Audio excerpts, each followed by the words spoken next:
भेदभाव supreme court में आए ना, दिखेगा ना, जय श्री राम के नारे लग रहे। कितने लोग इनके आए हुए हैं, सारी इनकी सेनाएं आई हुई हैं। कौन लोग कहता भेदभाव नहीं है? किसी के बंधुआ मजदूर बन चुके हैं, हालात बद से बदतर हो चुकी है। जब हम छोटे थे तो अपनी बात को अच्छी तरह से कह लेते थे, आज तो कहने में भी डर लगता है, इतना कि पता नहीं सामने क्या हो जाए। लेकिन हम तो यही कहना चाहिए, अगली डेट पे आप सुप्रीम कोर्ट में आए और सुप्रीम कोर्ट की हालात देखें। और तो और हद तो तब पार हो जाती है, जिस देश का सबसे बड़ा जो न्याय का मंदिर है उसमें जय श्री राम के नारे लगते हैं, आज लगे। वहां इतना जो वो इतनी बड़ी श्रद्धा जहाँ वहां पे है, सारे चील कौए मरे गुड़े, पूरा जो फैक्ट्रियों का गंद मल सब उसमें आ रहा है, उससे किसी की भावना ठस नहीं। जहां मुसलमान दिखेगा, जहां दलित दिखेगा, जहां पिछड़ा दिखेगा, जहां किसान दिखेगा, जहां मजदूर दिखेगा, वहां सारी की सारी इनकी बेशर्मों की भावनाएं हाथ हो जाती हैं। देखिए, सुबह से आए हुए हैं सुप्रीम कोर्ट, और सुप्रीम कोर्ट का बड़ा नज़ारा मौसम को देखते हुए बड़ी अच्छी उम्मीद भी थी और निराशा भी झलक रही है। शायद फेस से नज़र आ रही होगी आपके व्यूअर को। जिस तरीके से एक महीने से जो पूरे देश के अंदर हलचल मची हुई थी, आज इसी यूजीसी बिल को लेकर के, और अभी 4:15 बज चुके हैं, सुनवाई आज हुई नहीं, और नेक्स्ट डेट कब मिलेगी उसका भी अभी इंतजार है। यूजीसी के जो लोग लगातार विरोध कर रहे हैं, वो ये कह रहे हैं कि अगर यूजीसी का कानून लागू हो जाता तो कुछ लोगों के साथ अन्याय होगा। नहीं, देखिए, ऐसा कुछ भी नहीं है। अन्याय तो जिनको यूजीसी का फायदा होने वाला है उनके साथ सदियों से होता आया है, और उसी को लेकर के ने लोगों के अंदर खुशी थी कि यूजीसी का बिल अगर लागू हो जाए, यूजीसी बिल लागू हो जाए तो हो सकता है कहीं ना कहीं समाज के अंदर जो एक समानता बराबरी की जो बात आती है नौकरियों में, शिक्षा में और आगे बढ़ने की हिस्सेदारी में, तो वो मिलता उनको। लेकिन आज जिस तरीके से जो लड़ने वाले जो लोग हैं, लड़ाके जो लोग हैं, जिनके पास सारी चीज़ें, सारे संसाधन हैं, आज वो हज़ारों की संख्या में सुप्रीम कोर्ट को घेरे हुए खड़े हैं। और जिसको हक चाहिए, जिसको मिलना चाहिए, वो सुप्रीम कोर्ट के लगभग शायद 5 से 10 किलोमीटर के दायरे में भी दिखाई नहीं दे रहे हैं। मैं तो सुबह 10 बजे से सुप्रीम कोर्ट में बैठा हूँ। लोगों को जिस तरीके से रोड पे अपनी लड़ाई को लड़ते हैं, अपनी लड़ाई के लिए आगे बढ़ते हैं, इसी तरीके से आज शायद अगर यहाँ खड़े होते तो शायद लगता कि एक आपस में कहीं ना कहीं हम अपनी हिस्सेदारी की बात कर रहे हैं।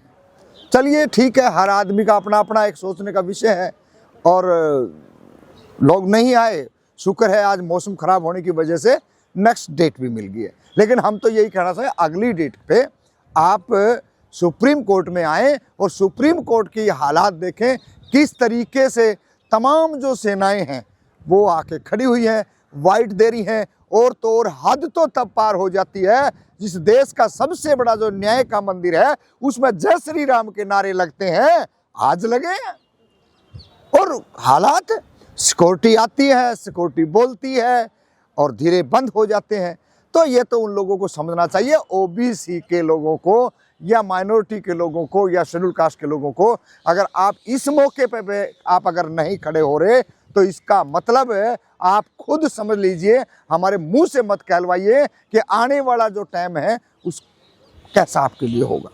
लेकिन ये कहते 2026 चल रहा है, कहाँ पर भेदभाव हो रहा है? सब तो मिलकर रह रहे हैं, जाति पाति है कहाँ देश में? नहीं, भेदभाव सुप्रीम कोर्ट में आए ना, दिखेगा ना, जय श्री राम के नारे लग रहे।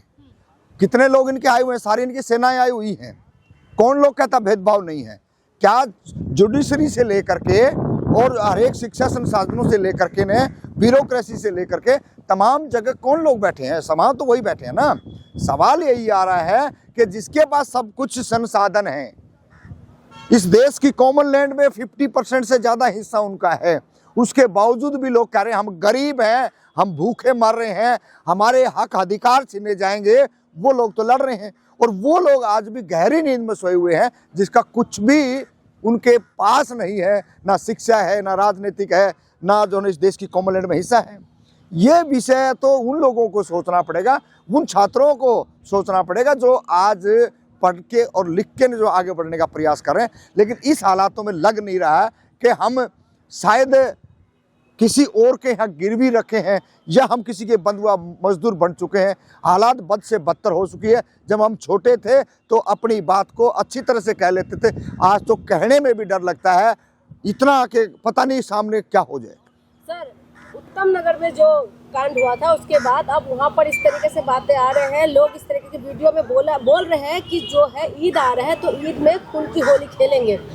लॉ एंड ऑर्डर एक्शन कुछ नहीं हो रहा है उनके ऊपर। देखिए, लॉ एंड ऑर्डर की स्थिति तो बहुत दयनीय है और जब सारे सब कुछ उनके हाथ में हो तो फिर लॉ एंड ऑर्डर तो उन्हीं के हाथ में है ना। जो बड़े बड़े दल बना रहे हैं, बड़े बड़े नारे लगा रहे हैं और खून की होली खेलने की बातें कर रहे हैं, तो ये तो इस देश के तमाम उन लोगों को समझना चाहिए कि आपके हकों पर डकैतियाँ डल रही है और आप कहाँ जाके धर्म के शिकंजे में फंस रहे हो, अपने आप को फंसा रहे हो। तो ये एक बहुत बड़ी साजिश है सत्ता में बैठे लोगों की और उसके आसपास जो लोग हैं वो इस चीज़ को पूरे देश के अंदर भ्रमित करके उनको हक अधिकारों से दूर रखने का है।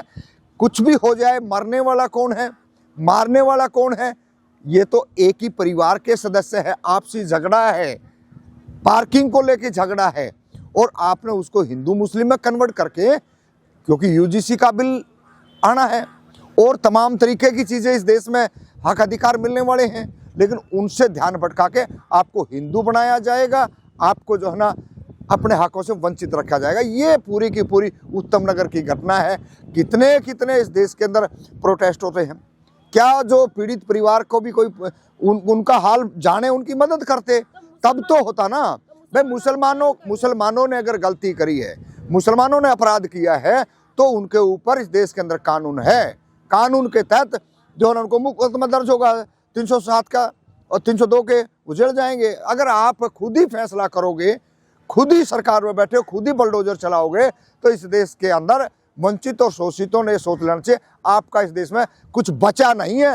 टुकड़ा खाने के लिए, जिंदा रहने के लिए आप यहाँ जिंदा हो तो रहते रहें। इनके यहाँ गुलाम और बंधुआ मजदूर से भी बुरी स्थिति आज इस देश के अंदर दलितों की, पिछड़ों की, वंचित और शोषितों की है।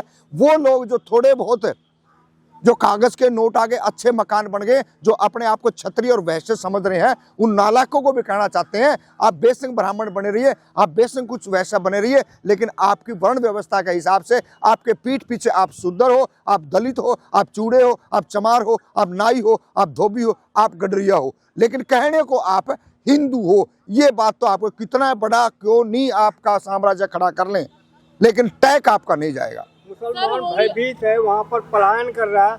अब उनको कैसे आप समझा को, कानून तो काम कर रहा है ना, पुलिस अपना काम कर रही है। मुसलमानों के ऊपर इतने अत्याचार हो रहे हैं, मुसलमान क्यों नहीं लड़ता? वो इस आपदा का खुद स्वयं जिम्मेदार है। ना लड़ेगा ना, जिस तरह ओबीसी नहीं लड़ रहा है, इसी तरीके से उनका भी हाल हो जाएगा। जब तक ये लोग नहीं लड़ेंगे इनके ऊपर अरे जो सब कुछ जिसके पास, हम बार बार कह रहे हैं, जिनके पास इस देश की सारे संसाधन हैं, वो क्या कह रहे हैं, उनको भी कभी सुन लो ना। सर, सवाल ये है कि होली वाले दिन लखनऊ में भी एक दलित के साथ और एक ब्राह्मण के साथ लड़ाई हुई जिसमें दलित मर गया, उस पर कोई आवाज क्यों नहीं उठाता? वहाँ पर भी तो एक हिंदू मारा गया, वहाँ के लिए क्यों नहीं चलता? वहाँ कंटेंट नहीं बनेगा, वहाँ पे जाके ना उनको जो है ना कुछ रोटी सेकने को नहीं मिलेगी ना। ये तो हिंदू मुस्लिम पे ही सब कुछ चलता है और हिंदू मुस्लिम पे भी कहाँ चलेगा जब वहाँ दलित आ जाए, वहाँ ओबीसी अति पिछड़ा आ जाए, वहाँ चलता है। अन्यथा इनका कोई लेना देना नहीं है। इन्होंने इस देश के जितने जो मलाईदार पद थे सब पे कब्जा कर लिया है और आगे भी हथियाने के लिए तैयार बैठे हैं। देखना पड़ेगा ना। मैं तो सुबह से सुप्रीम कोर्ट में बैठा हूँ, सुबह से हम देख रहे हैं। आज इस हालात में यहाँ मतलब ऐसा घुटन महसूस हो रही है सुप्रीम कोर्ट के अंदर, हजारों लोगों ने घेर रखा है, जय श्री राम के नारे लग रहे हैं। ये सुप्रीम कोर्ट इसलिए सुप्रीम कोर्ट कहते हैं क्या? डूब के मर जाना चाहिए जो लोग रोड के ऊपर आके ना ओबीसी की बात करते हैं, और उनको भी मर जाना चाहिए जो बैक से जो है ना ओबीसी के नाम पे जो फंडिंग लेते हैं सरकारों सत्ताओं से, उनको समझ आना चाहिए। आने वाली पीढ़ी के लिए आप कुछ छोड़ के जाओगे या बिल्कुल इस देश के अंदर सब कुछ खत्म करके जाओगे? सर, आप मुसलमानों की आवाज उठा रहे, मुसलमान भी तो हिंदुओं का भावना को ठेस पहुंचाते, गंगा में जाके हड्डियां फेंकने की क्या जरूरत है? देखिए, हड्डियां फेंकने की हम घोर निंदा करते हैं और गलत है। हिंदुओं मुसलमानों को भी ये उड़ते तीर लेना बंद करना चाहिए। क्यों उल्टे काम कर रहे हैं? जब इस देश के अंदर पता है कि तुम ऐसे काम करोगे तो तुम्हारा इलाज होगा। आप जो है इस देश के अंदर ऐसे काम करें जो समाज को अच्छी दिशा में लेके जाएं। आपने पता है इस देश के अंदर कितने जुनेद हो गए, कितने साथियों को मारा जा रहा है, उसके बावजूद भी आप गंगा के अंदर, जमुना के अंदर आप जा रहे हो। अरे भाई, वहाँ तो ऑलरेडी पहले ही इतनी हड्डियाँ फेंकी जा रही हैं। मेरे पिताजी की डेथ हुई, मेरे को भी बहुत ज्ञानी पंडित आए, उन्होंने कहा कि आपके पिताजी की जो ये फूल है, जो हड्डियाँ हैं, इनको वहाँ गंगा में ले जाना पड़ेगा। हमने कहा भाई हम नहीं लेके जाएंगे, हमारा पिताजी, मैं सुप्रीम कोर्ट में खड़ा होकर ये बात कर रहा हूँ, चैलेंज दे के कह रहा हूँ, हमने कहा हम वहाँ नहीं जाएंगे, हम अपने पिताजी को अपने खेत में रखेंगे ताकि सुबह शाम जब भी आए उससे मुलाकात हो जाए। अरे वहाँ क्यों लेके जाएंगे? सड़ी हुई लाशें वहाँ मिलती हैं, वहाँ दुनिया भर के जो पूरे देश से, मैं देखिए किसी भावना को हाथ नहीं कर रहा, और उनकी भावनाएं कमजोर है तो हाथ होती रहे, हम उनके ठेकेदार भी नहीं लग रहे। देश में पता नहीं है क्या कहाँ से ऊपर पहाड़ियों से डेड बॉडियों को सीधे का सीधा जो है ना नालों में छोड़ दिया जाता है, चील कौवों के लिए, खाने के लिए। और इसमें बुराई क्या है? नहीं, परंपरा चलाई आ रही है, तो फिर ये कौन सा होगा? जब वो वहाँ खा रहे थे, उन्होंने छोड़ दिया और उसके बावजूद भी मुकदमे दर्ज हो गए, उसके बावजूद भी कुछ लोग हल्ला मचा रहे हैं।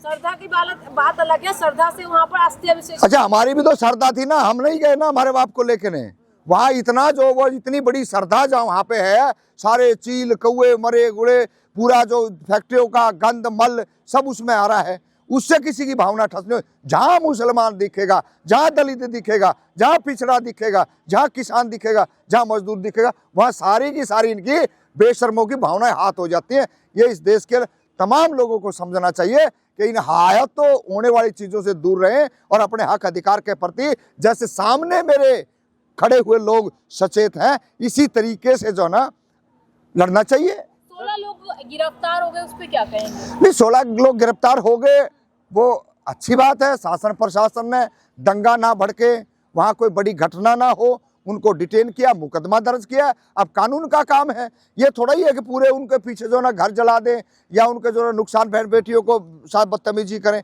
ये नहीं होना चाहिए। प्रशासन ने सचेत रहते जैसे ही पता लगा, हम उसका प्रशासन का धन्यवाद इसलिए करा क्योंकि उन्होंने जो गलती करी है, ऐसी गलती नहीं होनी चाहिए थी, और फिर भी उन्होंने करी है तो सजा, सरकार है, संविधान है, प्रशासन है, कोर्टें हैं, सारी चीजें, उनको न्याय मिलेगा, करणियों को भी मिलेगा, और नहीं करने वाले जो उपद्रव करने वालों को सजा मिलेगी।